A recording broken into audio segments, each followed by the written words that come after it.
terakhir itu tanggal 19 Maret begitu. 19 Maret Bapak mengatakan bahwa Kominfo itu sudah memblokir 800.000 judi online gitu ya. Namun dan kemudian perputaran pada tahun 2023 itu sebesar 327 triliun. Nah, transaksi online kembali terjadi judi online ini antara bulan Januari sampai Maret 2024 itu telah mencapai 100 triliun. Berarti nggak efektif dong. Sementara kan Bapak tindakannya selama ini strateginya menggandeng OJK, menutup rekening-rekening yang terkait dengan judi online.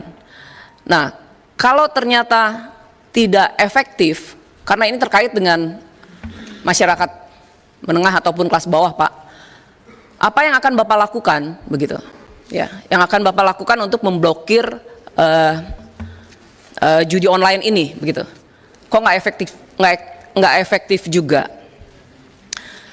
Nah, apakah strategi yang Bapak sebutkan itu sudah masuk ke dalam anggaran 2025? Kan saya baca udah nih, pencegahan terhadap judi online dapat digunakan efektif atau tidaknya saya nggak tahu, tapi Bapak minta anggaran di tahun 2025 untuk pencegahan ini. Itu pertanyaan saya, Pak. Bapak sudah menjanjikan dan implementasinya seperti apa? Kalau kenyataannya sampai hari ini berlanjut terus dan kelihatannya semakin parah, karena baru berapa bulan pun sudah 100 triliun transaksi uangnya begitu. Nah, yang kedua, Pak, Kominfo akan membentuk DMS. DMS ini Dewan Media Sosial.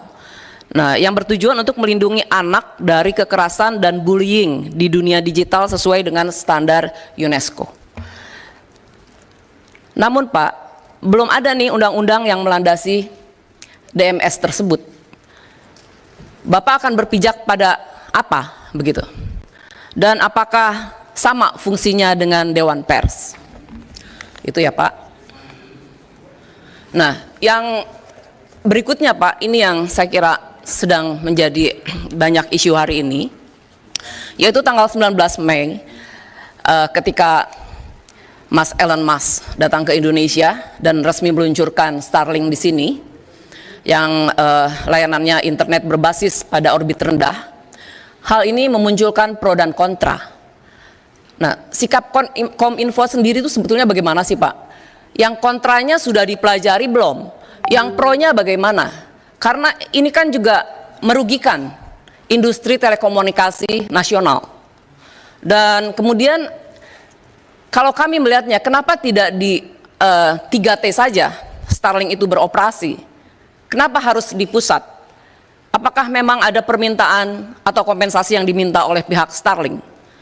Kalau kami Pak berharap jangan membunuh industri telekomunikasi dalam negeri, khususnya Telkom itu sendiri gitu.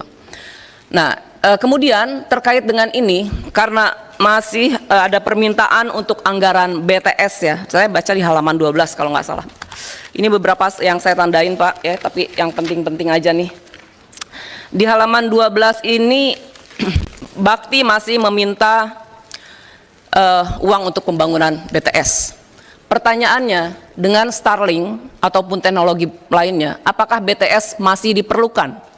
Apakah bukan menjadi pemborosan? Apakah ini sudah menjawab apa yang diperlukan dengan lingkungan ataupun kondisi 3T yang dibutuhkan? Pertanyaan saya, BTS itu harus diteruskan? Apa cukup yang sudah ada diselesaikan? Begitu. Kalau kenyataannya tidak perlu, apakah kita satelitnya Bapak kan Satria sudah beroperasi juga kan? Nah, apakah itu cukup? Begitu. Ini yang terakhir yang saya kira cukup apa? Kami sedang menyusun undang-undang penyiaran, RUU penyiaran. Saya ingin penjelasan dari yang terkait dalam hal ini Bapak Menkominfo. Saya ingin tahu perbedaan tugas antara KPI dan Dewan Pers. Karena kami menyusun rancangan undang-undang ini berdasarkan masukan dari semua institusi, ya, dari masyarakat juga. Dan ini sudah berjalan dari tahun 2012.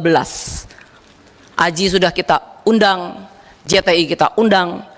Namun sekarang kita harus membongkar lagi. Terus terang Pak, ini semua untuk apa? Undang-undang ini lahir untuk kepentingan kita semua. Tapi kalau dalam perjalanannya kami tidak dipercaya, saya kira kita juga frustrasi dan prihatin.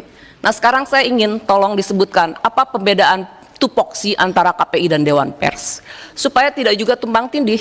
Tadi soal sanksi, ya soal sanksi ini kok nggak ada sanksi-sanksinya. Tapi apa? Nah supaya tidak terjadi tumpang tindih ini saya minta penjelasan nih, supaya kita bikin undang-undangnya tenang, ya. Ataupun yang nggak perlu undang-undang, sehingga yang namanya OTT ataupun apa unit apa tuh ada bukan UGD ya, sorry ya. Ya. Sorry Pak, unit apa ya kakak ya, saya lupa ya.